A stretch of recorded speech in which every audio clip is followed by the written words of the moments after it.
important here. We'll have to see what they get because we are into our second game's draft now as well. IG swapping over to the blue side. Snake going to grab the red side for themselves. Xerath, Trundle, IG's first 2 bans, and the Cassiopeia this time banned away by Snake. Just waiting to see, is there any jungle bans? Are Gragas and Nunu both available? And does IG just snap up Gragas for that first pick? Given that performance, and honestly, the 6-0 record, Kakao has been so good at ganking with that champion, let alone disengaging in team fights. His explosive cask positioning is just that of a seasoned Gragas player, so I think you have to respect it and ban it away. Yeah, Maokai the ban there as well, away from Flandre once again, and Snake, considering their last ban, it will be the Gragas, but instantly IG get Lulu. And this is one champion that Zatai, again, has looked very impressive on. It should be no surprise to any long-time viewers of the LPL or any sort of Chinese League of Legends that Zatai, pretty damn good at playing mages, of course, was a mid lane player for IG till Rookie joined this organization right at the tail end of 2014. And so it can happily pick up the likes of Lulu. We've seen his Karthus and Fizz play be very impressive as well.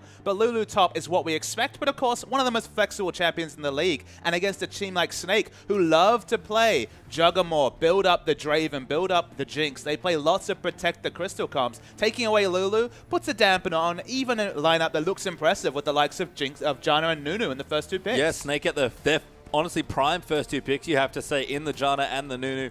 Gives basically nothing away. They're comfortable running these in a variety of different comps, but will lose the Lulu for potential super late game compositions like the Jugger, or maybe something around the Draven as well. But we'll pop back over to IG now as well. Picking up the Lulu, you have to think it's probably going over to Zatai, but as you said, very flexible there. And Rek'Sai, a champion that we haven't seen too much of. It's been a lot of Nunu Gragas recently, but Kakao in particular still loves the champion, and he will take it away here.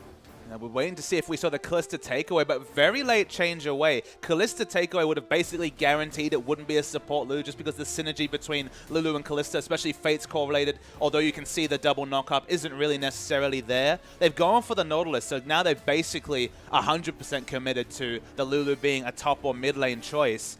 The Rek'Sai is a bit of a return to form for Kakao. Hasn't played a lot of Rek'Sai this season, but it's definitely a champion with a bit of a lower skill cap. We saw Bengi yesterday really playing that champion massively for SKT and not necessarily known for his Lee Sin mechanics. In this situation, you've got the Unburrow into the double knock-up through the use of the Lulu ultimate, so already a lot of synergy, and it's a lot of early game pressure. You have that flexible option. Do you go Warrior and start fighting, or do you go Cinderhulk and start piling on those giant spells? We'll see here as Snake. Azir insta-locked in there for Bucket. He'll take that once again. And Nara actually there for Flandre, so one of his more successful champions as Flandre has been one of the best looking Nars all season long. But Invictus Gaming have to round up their comp. They're looking for 2 carries, you have to think, given that they probably want a mid laner and a AD carry, of course, and they're hovering 2 very powerful picks so far. Will they take them away and go really hard into the scaling? They will. It's Cassid and Jinx as their final 2 picks. And this makes a bit more sense why you see the Rek'Sai. You need a bit of mid-game pressure if you're going to opt into a champion like Cassid, who seeds a lot of lane matchups, then gets strong in the late game. You go for the early presence jungler, who has multiple different gank routes and options with the likes of the Void Rush coming through. So Cassid, very powerful in this patch. It's 5.7, so actually, despite the fact that we saw plenty of play in 5.6, might see even more given that his ultimate timing, i.e. the time when you're punished or rewarded, depending on whether you're stacking up the Riftwalk for damage, but that timer goes from 20 seconds to 15, so you have more options to use it for just traveling rather than necessarily locking yourself out of teamfight damage. And Snake will keep themselves in comfort as their final pick. They take the entire time to use it, but the Draven Huffled by Ella will be the pick there for Crystal, and we mentioned it before, it's another 2-threat comp with Crystal being the shining light here in it. Plenty of control with Janna, Nunu, and the Janna, and a lot of places for Crystal to go and maybe flank people with his Draven again. So pastry time, it's time for a bit of a history lesson. These 2 teams, of course, have faced 4 times during the course of the LPL. 2 best of 2s. The first one in the first few weeks, our viewers might remember a certain highlight clip where 2 Mikhails and a Draven running wild as Crystal on Draven just ran wild, got onto the top of PTL, was very impressive on that champion. Suddenly back against IG, suddenly Draven's back, 7-2 on Draven, a very practiced Draven player. They're all about setting up Crystal to carry on this champion one more time. Yeah, we can see Nar versus Lulu in the top side, Rek'Sai versus Nunu in the jungle. Keep an eye out on the pressure that these 2 junglers might be able to dish out. Cassidon versus Azir. I'm starting to feel like this matchup's getting more commonplace, Papa Smithy. And look, it was always a decent matchup for Cassidon back in the 5.2 days when we started the LPL. Cassidon was seen as a counter to counter to Azir. I don't feel like that's not necessarily the case, but it's a competitive lane matchup for Cassian, and that's always a really worrying thing moving into the late game, because you can peel pretty well with the Emperor's Divide, but good luck peeling away a Cassian, even with the likes of Azir and Janna. Yeah, late game comes around and you don't peel for this Cassian. Maybe going to see the double Mikhails again coming through here for Snake, but they do have to protect this Draven. And Baka, again, he's a fine player, but much more of a role player. Loves to protect his carries, rather than be a big carry himself necessarily. And a few more damage threats coming through. Nah, not necessarily known for big damage, but does have respectable bursts coming through with the Nara ultimate. Azir, of course, disengaged, but also damage in the mid lane. A little bit less than someone like Cassiopeia, who's commonly used in these appealing comps, but still, very respectable damage coming through from Azir. And the Draven, this is the all-in option. It's not the Kog'Maw who's a bit helpless, it's the Draven. And we've seen Flash E engages coming through from Crystal on Draven. He can do miraculous things on this champion. And the biggest thing is, if he can't kill the Cassian, that will eventually start diving on him, because I don't think they have quite enough peel for him. He's in trouble. He has to live through all of that burst coming through. But if Snake can set up their good fights, or especially get ahead in the earlier mid-game, finally with the Nunu pick for what feels like an age in Snake games, they'll look just fine here in the series. They need to punish the Jinx Nautilus, you have to think, in lane. Draven Janna, not necessarily the strongest Draven lane, but it's a Draven lane. You say without fail. You don't really need a lot of analysis to say that Draven has the ability to run away with almost any lane matchup. Maybe Urgot's a bit tough, but even then the early levels, level 2 especially, you can bully around the Urgot.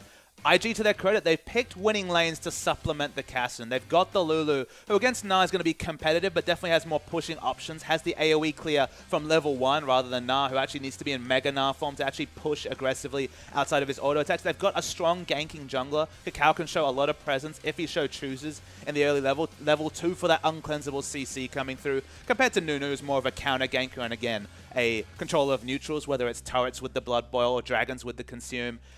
Cassian definitely going to be harassed in this lane, but it's going to go for a regen heavy start and do decent, so have decent presence. There's always the potential that Crystal makes an error on Draven and Draven falls behind, and this lane might get hairy from against the likes of Nautilus. But you have to give them it's Crystal on Draven. You have to think it's going to go big after what was a fairly muted performance in Game 1. It was, but I have to say, the mid lane is interesting for me, because Rookie going aggressively with his summoner spell choice, got Ignite there against Baka's heal, so a small win there for the Cassian. Maybe Rookie's just looking to do his best Pawn impression. Of course, Pawn playing for EDG in his big comeback. Went for the Sheen as an early option. Didn't necessarily build into a Lich Bane. Was still going to build towards a Rod of Ages, but went for an earlier Power Spike. Had the Ignite, had the Sheen proc. The enemy champion just didn't calculate the damage and died to an all-in. So there's always the potential. He's just looking to outfox Baka in this situation and just go for surprising bursts. And if that Ignite is the difference between a kill and missing out on a kill, it could turn the whole side of this game if they're able to get Rookie winning lane against Azir. And Rookie is just a player that loves to 1v1 people, honestly, in the mid lane. A big finesse player, great at laning, especially from the mid side. Of course, a great team fighter in his own right as well. But if he's going to pick on anyone, it would be a more passive mid laner like Baka. Baka, very practiced on his Sherma champions. An excellent Azir player, even if he didn't get to show it necessarily in Game 1. Should have a decent laning matchup. Again, maybe Beast is the big question mark. Couldn't get it together in Game 1. Needs to step up against Kakao's Rek'Sai. Well, we'll see what Beast can do this time around. We're about to get onto the roof for Game 2.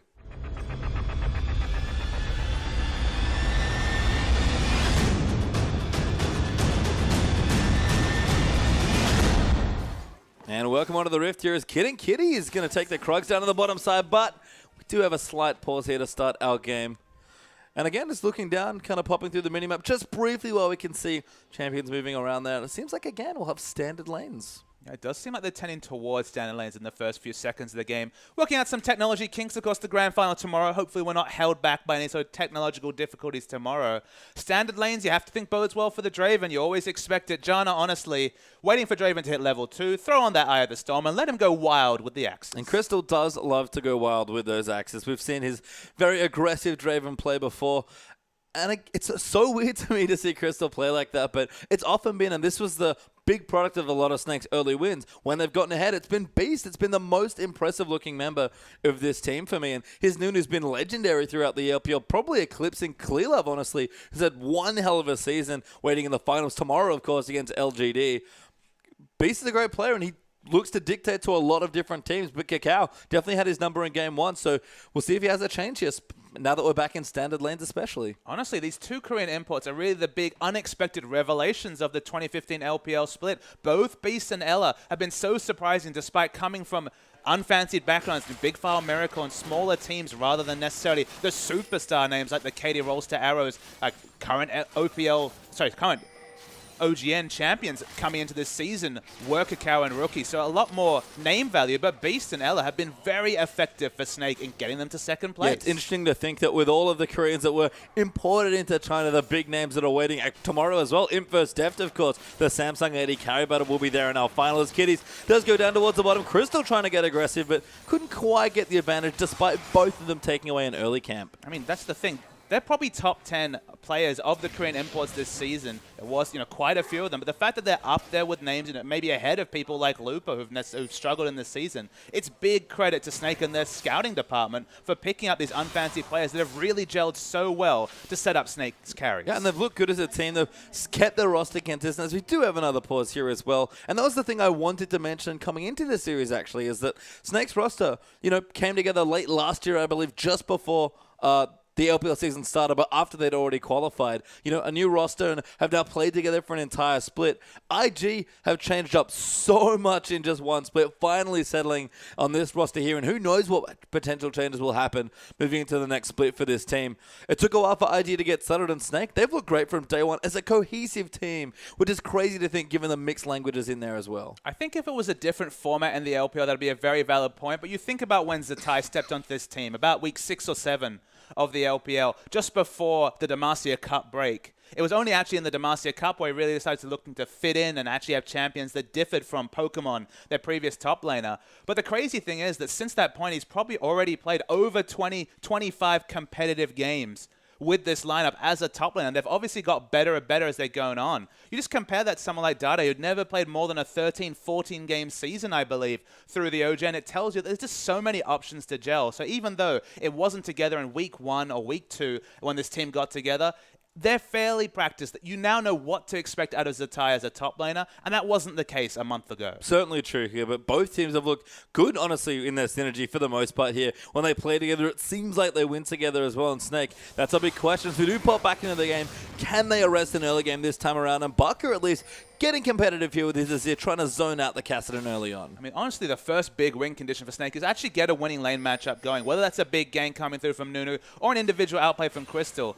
You feel like this bottom lane has a lot of pressure on it, so it might be no surprise that Kakao's already made a visit. Hook lands on the Kakao, now going to come through. Exhausted down as well, like Crystal will get knocked away. Does flash late in a very awkward pause there, but Crystal, I have bad news. He is already dead. Oh, no, heals are actually, might be safe, but does go down for first blood, it looks like. Again, that was quite a spot to pause in. There's awkward pauses, and there's literally one auto and maybe a heal to save you away from dying. Didn't know if he was going to be able to use his summoners, but he's dead, and we're back in the game. Did get first blooded. Kakao actually going to get credit for that kill here. And again, rotating down. Nice early gank there. We mentioned get a winning lane here for Snake. IG going to try and make that Draven. Does feel a little bit less safe there in his lane. I mean, it's just excellent jungle pathing again from Kakao. The savvy decision to pick up Dragon in game 1 set up their victory. Understanding that Draven's always going to look to selfishly overextend in this lane. It's just an expectation. You thought Crystal would go off early. He did and was punished for it. Yeah, and that's the thing. He loves to be aggressive. He's the flash forward kind of AD carry, that's for sure. And punished there certainly early on here. Returns to lane with a longsword, so nothing much at all. And the Jinx, who we said, does have to navigate a lot of her early lanes towards that first BS sword before she can start getting some work done, is going to start with a nice little lead. I think our viewers really need to go back to the VODs and watch some of those Draven games. We talk about an aggressive Draven. Everyone's played them in solo queue. Always the axes in your face. Always a pain to deal with. Literally, Crystal won a Draven game, flashing over a ridge and stand deciding 5 members, initiating with his face effectively. That is the level of aggression that Crystal will show, and that's why Kakao's savvy to be bottom and punish that rotation. But speaking of rotations, Beast going full Nunu to pick up this first dragon. We've seen quite a few level 4 dragons from the likes of both Beast and Kakao actually on fairly similar champions, but Ella going to rotate in to make sure it goes down safely. And nice use of the bottom lane back timing this time for Snake. They'll get themselves the first dragon. And it's very similar information that was offered to Kakao last game that got them their first dragon Snowball. Snowball begins with Snake. Snowball begins with Nunu. Somehow apt. Always. And the objective start, Kakao not going to find any impact there, so he's going to try and visit top lane to just get more impact in the lanes. Because in bottom lane, Draven being behind, if Draven ever has to consider whether to all in or not, that's already a problem for the Draven. And Kakao already knows that Flandre knows where he's at because you can see him moving with the Tremor Sense. So a good ward did spot Kakao away, but they might even just stop proxying between the waves and try and fast push down a turret. As you can see, that next creep wave coming in stopped completely between those two turrets. AoE clear coming through from the Rek'Sai Q and the Lulu Q is basically instant coming through from that Glitterlance combo. So just trying to proxy, keep Gnar away from the minion line, keep the time when Lulu really has the ascendancy and trade advantages. And basically they have the opportunity to keep them pushed up and get vision in the bot lane as long as possible. Crystal's 1v2 right now, by the way, just running around with Draven, spinning some axes, has caught up in CS now that Kid went for that early back, but does have a pickaxe advantage up to just the Dorans and the longsword here for Crystal. Kid does still have to be a little safe, you think, here, because Crystal can do good damage if allowed to free hit here, but Kiddies lands a hook on a Draven, and he will not survive that all in. And look, there is some predictability to Draven's movements. Of course, picks up axes. You see that counter on the ground, so you can look for the hook. It's just difficult because Janna has disengage, and even though there's an item AD advantage, the Eye of the Storm is going to equalize any AD coming through from the pickaxe compared to the longsword. So the trades are going to be fine, and Nautilus not really relevant in trades unless they're all-in trades. See, Kid is getting chunked now. Kid as well going to eat some axes. Here and we go. Jeez, that damage. Crystal going in, but just fearless there. Walked in front of a Nautilus who had a hook ready and dared him to do it. Look, Nautilus has CC, but again, it's all in trades. If he uses that hook, he doesn't have it to get away, and he will have to deal with the Draven damage, which with the Eye of the Storm is insane already. So they're just lucky that there's no BF sort of pickaxe to back it up. They're lucky that they have competitive AD, because only the poke trades are decent for the Jinx if she gets a couple of autos. Maybe the Berserker Greaves a decent pickup to get away from the standard side and get maybe the extra rocket, because the all-in trades, it's Draven. They're always in his advantage. Yeah, important to note that Exhaust just came back up for Kiddies, and Ella did have his Ignite to Kid's heal, so perhaps a Summoner spell consideration there as well, but going to be a little less afraid now with the Exhaust back up, and Kakao, good timing, going to make his way back in here. No flash for Crystal. No. Very tricky for him to get out, and Kakao's wrapped all the way around Crystal. Going to have to try and run away. Good stand aside, but the Dreadline follows in. Kid comes in for the damage and gets himself a kill. Punish 2 out of 2 times was Crystal there. They're just playing around his aggression and bot. It's predictable to some degree.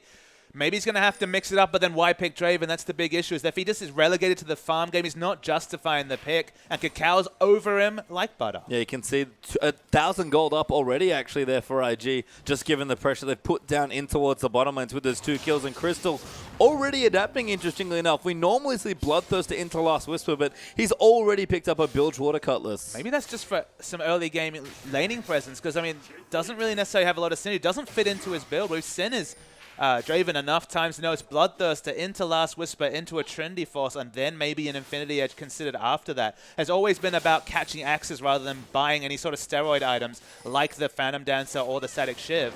Lulu's overextended, but difficult to kill. Key skill shot missed there by Flandre. Might flash in for the ulti though. The Dire has to be careful. Has to walk through. Great scoop back there for the time. Massive damage from the Absolute Zero, and wonderfully played gives Nunu a kill. And Flandre was super smart to know that the chances of actually getting the wall stun were minimal, but just opening up distance into the channel was very savvy play from Flandre. So they get the answering kill in top. One of my other worries though, Pastry Time, is that Rookie is doing more than competitive in the mid lane. As Kakao made a bit of a misfire. Yep, donated the blue over to himself. Not particularly charitable there, so Rookie will miss out on that one as Bucko returns to his lane, working on his Athenes once again here. Charles plus Amptome already done to the Ruby Crystal plus that early blasting one. Honestly, if I was Rookie, I'd say, all right, you've got the blue buff. Go get me the enemy blue buff, because he was actually winning in CS values against Barca. Barca having to respect the fact that Kakao had been seen so present. When you see the enemy jungler affecting other lanes, you know that he's got that aggressive mindset. You have to play more defensively.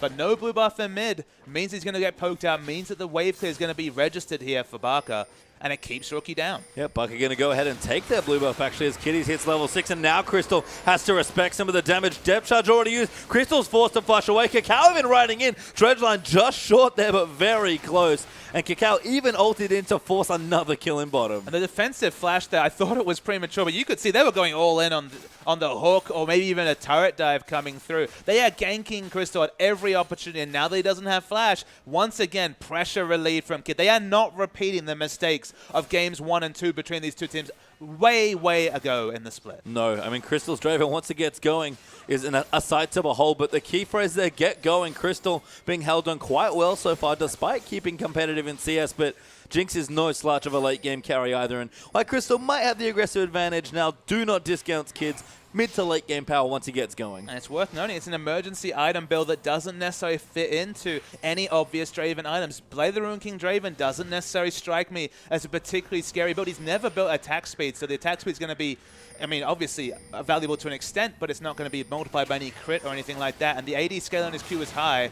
Cal visits mid, but Baka, as has been the case this whole laning phase, is on the defensive. Yeah, good dash away there. Actually, a bit behind in CS, but only 10 downs. Not too shabby there as Beast. Throw a snowball at Cacao. Going to clear out some vision because Dragon is back up in 15 seconds. That's the only thing that Beast has really been able to get going is the top lane gank and this Dragon. Beast's individual performance has been just fine, but Cacao has been all over bottom lane, and the snowball and the ganks have been working effectively. So that's the reason why we see actually a Jinx winning in CS against a Draven. The tie forced out by Flandre, interestingly enough, so has to go back. Might even get dove here by the Meganar, but not quite yet as Cacao still down the bottom side trying to get it done. But Beast in here for the counter gank, but unfortunately for him, sitting straight on top of a board. Seeing on one, you're right. The tie's really struggling in this matchup. Wasn't expecting that, but there was always going to be a tipping item point, and it seems like Hexdrink is just enough to really disregard the magic damage and stand up to trades from the Lulu. I mean, he wants to keep him there if he can, because Dragon, I think, is what Snake's looking for next year. It's a little bit tenuous to try and take it now, given how much strength Cacao has shown in the bottom side of the map, and as a result, he'll give it up. But Crystal going to get hooked up. He has to stand and fight now, going in onto Kid, but can't find enough. Jana will just peel away on Crystal.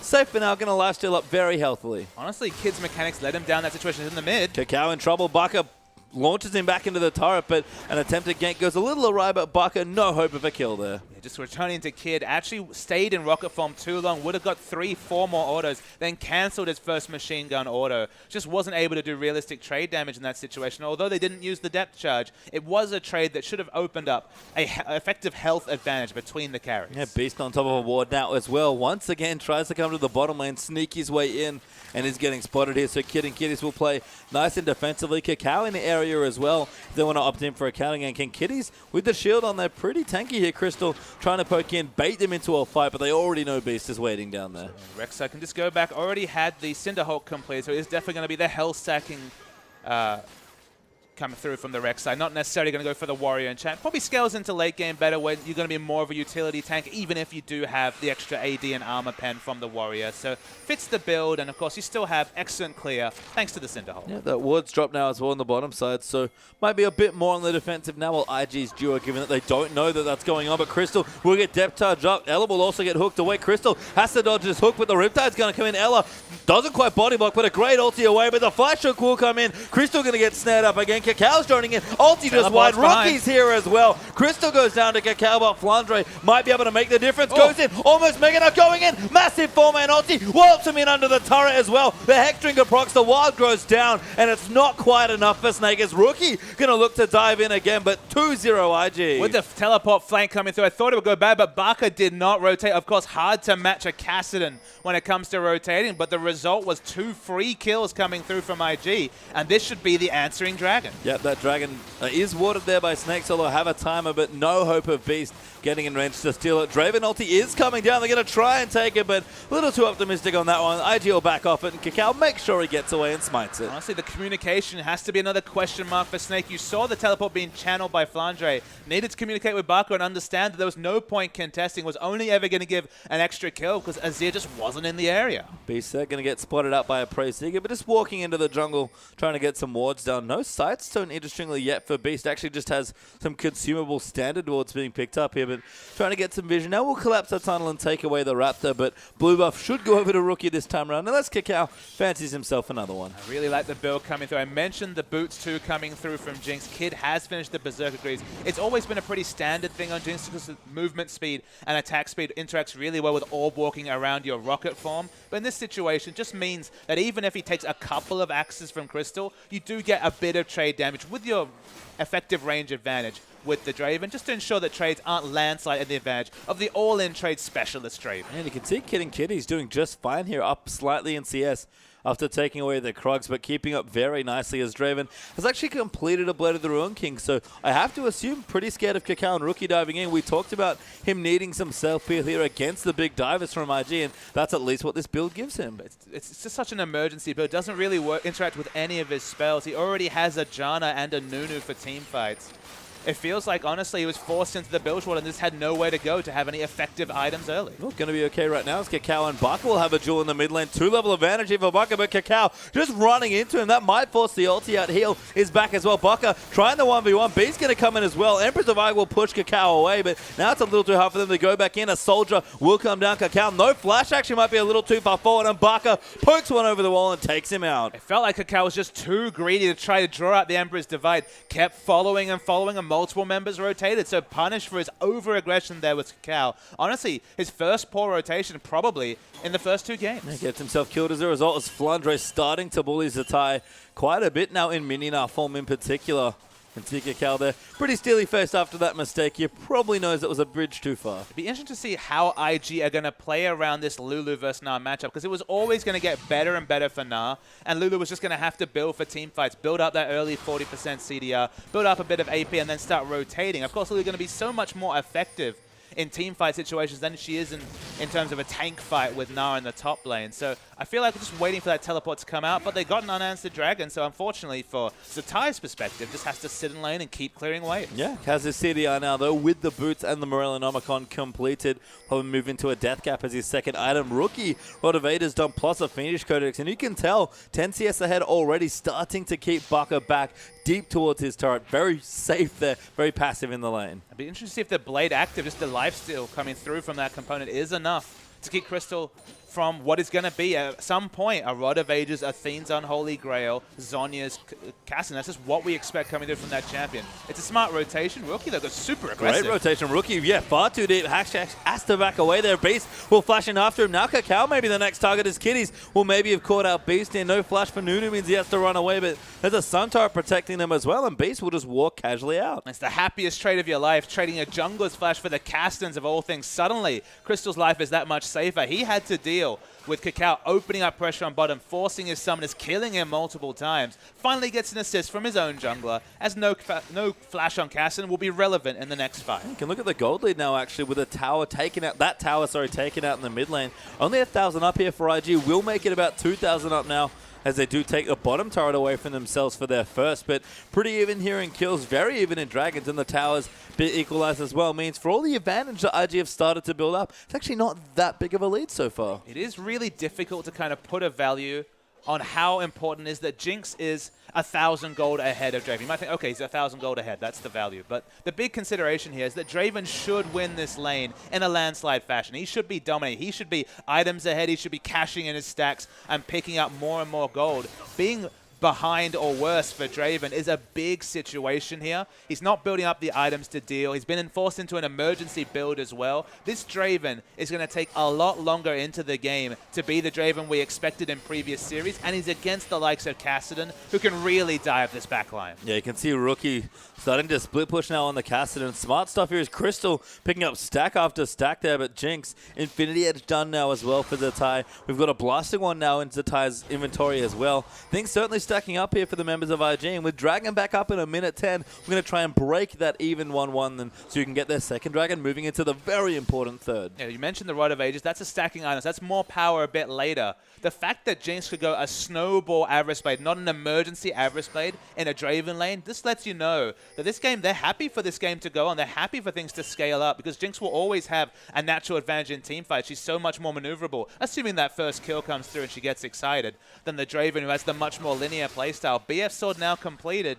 Still not getting towards the Trinity Force, the Bloodthirster, the Last Whisper, though. That really is demanded for Crystal to start getting on full carry pants. Yeah, BF Sword's nice here. Will certainly help in the next big fight coming through here in about 30 seconds' time. Flanger with Oranduins actually means he's quite tanky and will be very influential in that next fight as well. Even a need to see large rod done for Baka means he wants power right now, and I think Snake realized the pressure that they're putting on themselves trying to contest for this next Dragon. Stacking's already well underway. I believe 6 stacks on the Rod of Ages, maybe 7 just pinged over now, so 3 minutes away. 22 minutes when we're expecting to see the 10-stack Rod of Ages. Working towards the Athenes, as you can tell. 40% CDR will be completed between that and the CDR boots. Snake are just waiting and looking to opt into this next dragon fight. We look at the vision, honestly, it's pretty neutral. And to give you an idea of how important this fight is to Snake, Flandre, who's now teleporting, didn't last hit minions because he didn't want to go into Mega Gnar form, but he's coming in now. He's going to try and zone them away, and Snake, they're on top of the Dragon here. Where's Flandre? There he is, Mini Gnar form, almost ready for the transform. Dragon goes away, and Flandre still threatening with the ulti. With no vision in the area, they did not look to commit. Kiddies might be caught. Okay, Dredge lands to a bit terrain. Tall Flandre tries to flash him in, gets the slow though with the boulder toss, but Rookie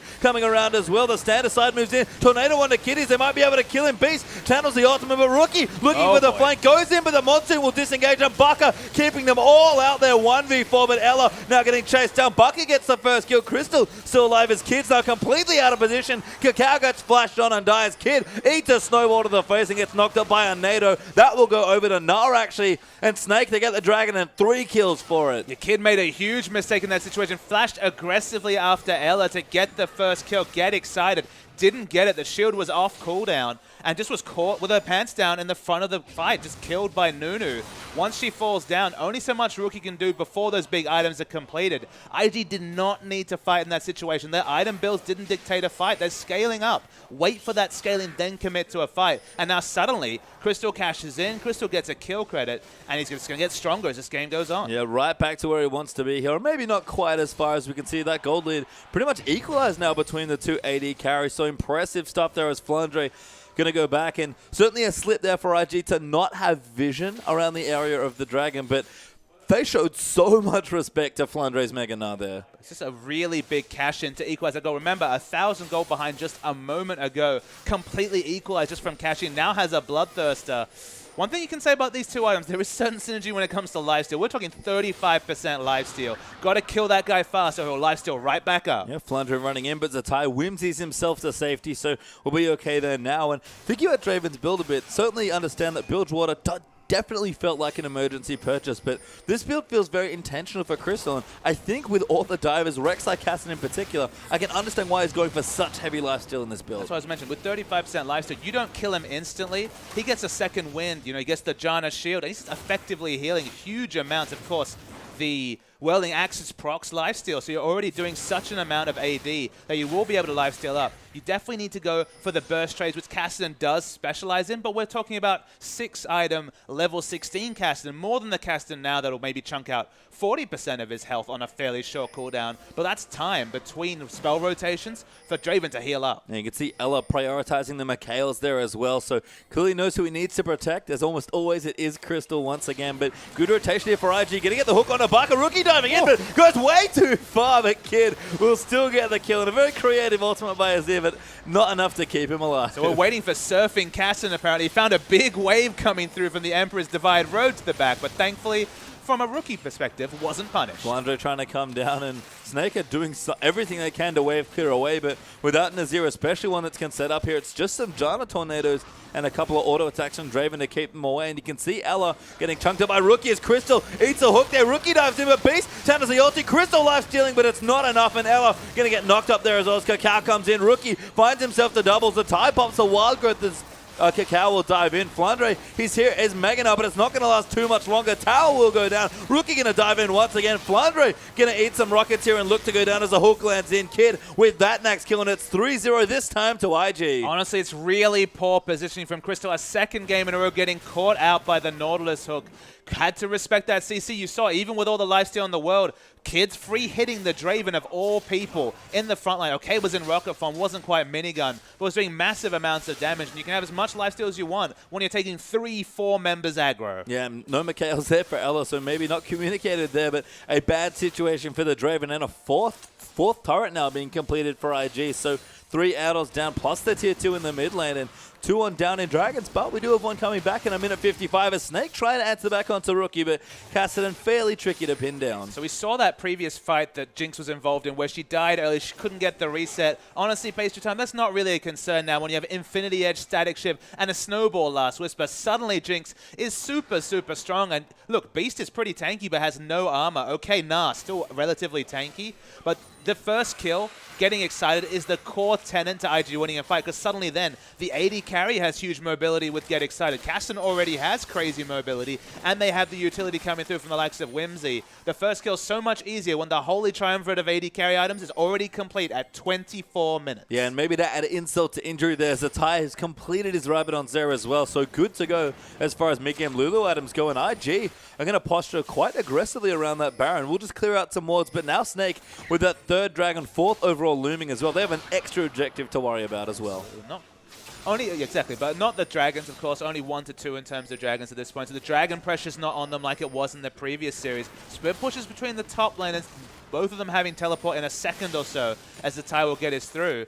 IG still can't be too confident. There's still the theoretical massive Emperor's Divide, and Draven has enough lifesteal to shrug off a single diver's damage. He just can't afford to be hooked in. That's the big thing here. Keep the positioning in the backline, please, Crystal. Yeah, I mean, Draven, it feels like oddly short range for a 550 range AD carry just because of how aggressively you want to be moving and catching your axes. I think, as Crystal's demonstrated, you often want to be moving forward, but we can see Zatai pushing in.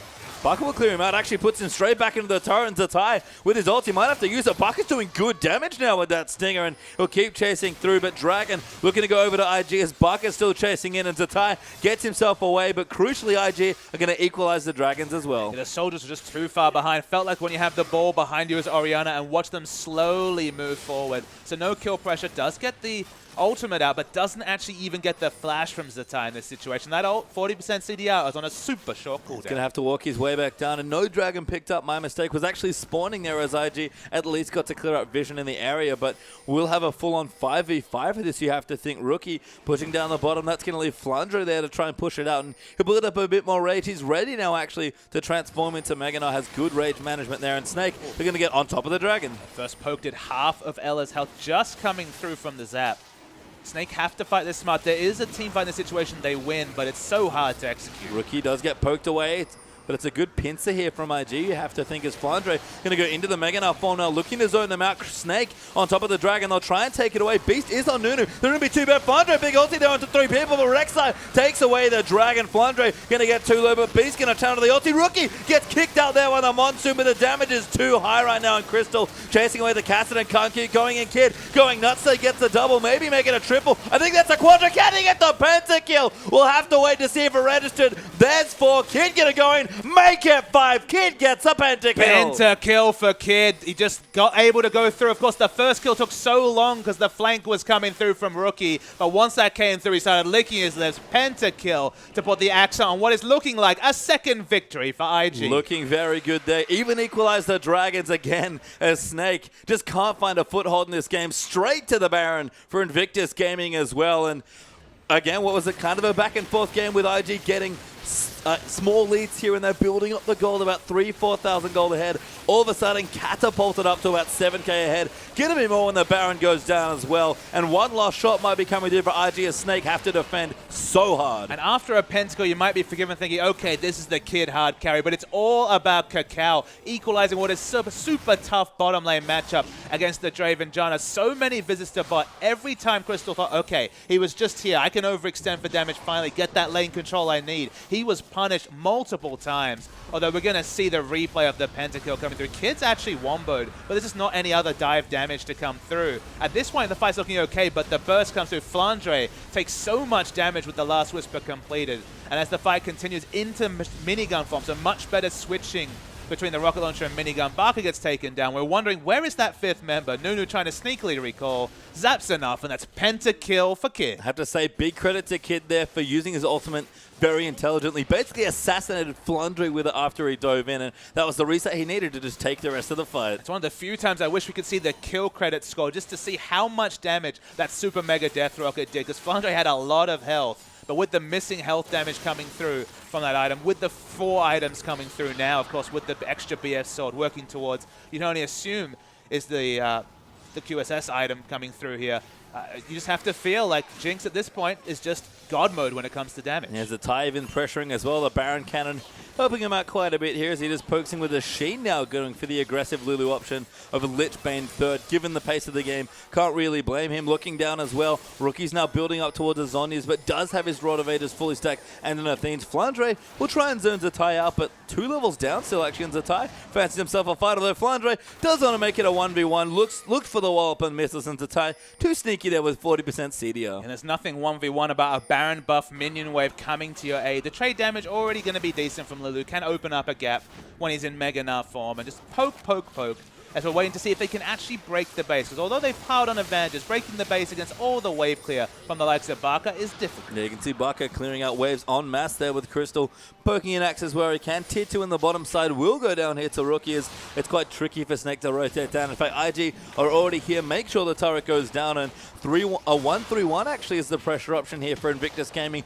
Going to see which turret they can break first. It's actually a smart move from IG because, of course, with the Sand Soldiers, you can open up 3 Sand Soldiers in the area under a turret, and it's just impossible to push through them. That's the team fight the Snake are looking for, even with the 12k disadvantage. Fondra doing good work up top, pushes out the Lulu, but you have to think the teleport will come in soon. It doesn't have it up, but the rotation top, very quick as Lulu. Yeah, actually going on to Flandre here. Kitty's going to find the grab. Zap will go short as a result here. They can't quite get in. Pretty tanky still, even in mini Gnar form.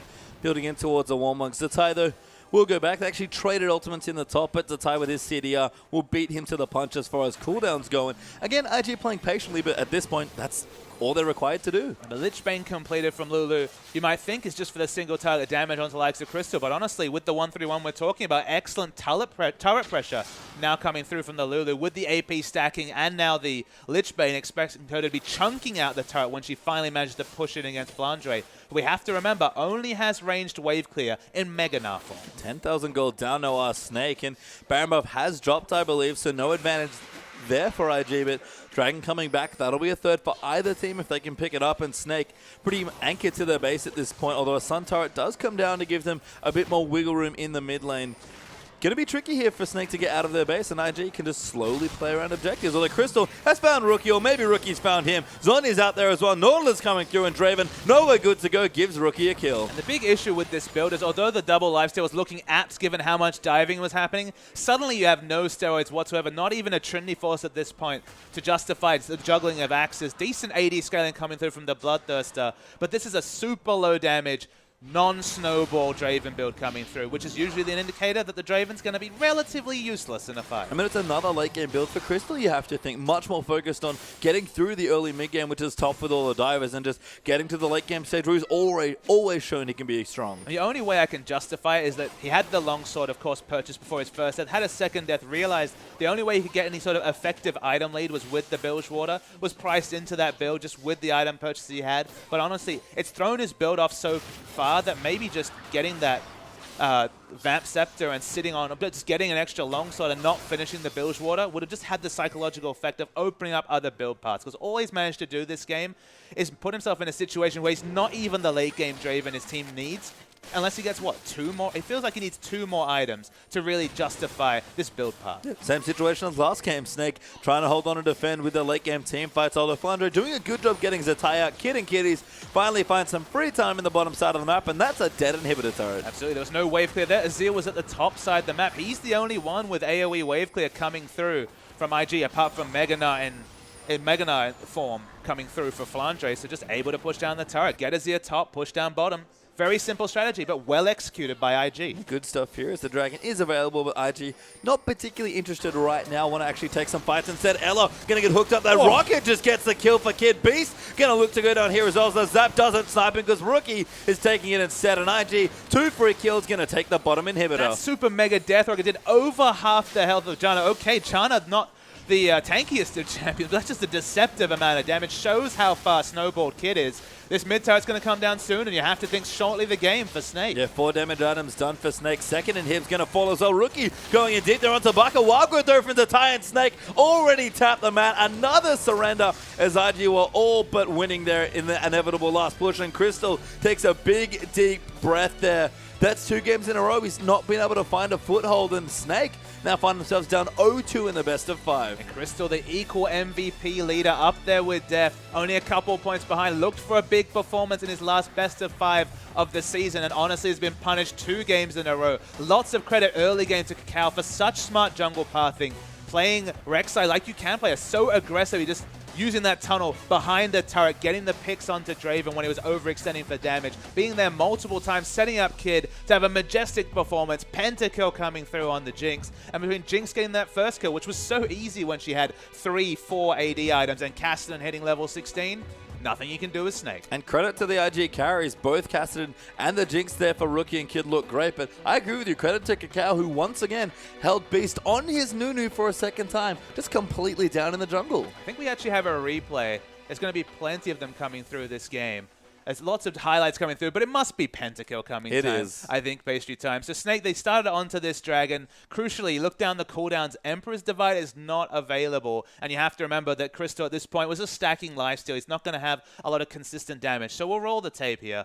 And we're waiting for... And the first kill takes exceptionally long time to come. It's an excellent engage from Flange with the flash now against the wall, but no other follow-up damage. Flange's falling low. The slow comes through, but that damage was crazy to the Nah. Already had 3 items, and then from this fight could get into minigun form. Crystal for a bit there was standing toe-to-toe. He was doing a lot of...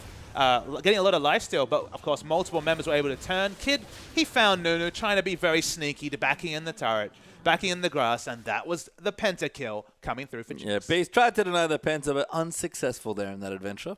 Unsuccessful in that adventure, and that's a nice exclamation point as what is looking like a comfortable series for IG. But if we learned anything from LCK action yesterday, pastry time, this series isn't over until it's over. Yeah, it isn't indeed, and we are going to go into a quick break, but when we return for Game 3, can Snake keep their dreams alive with a third place match, or are IG going to get the sweep? We'll find out soon as Game 3 between Snake and IG will be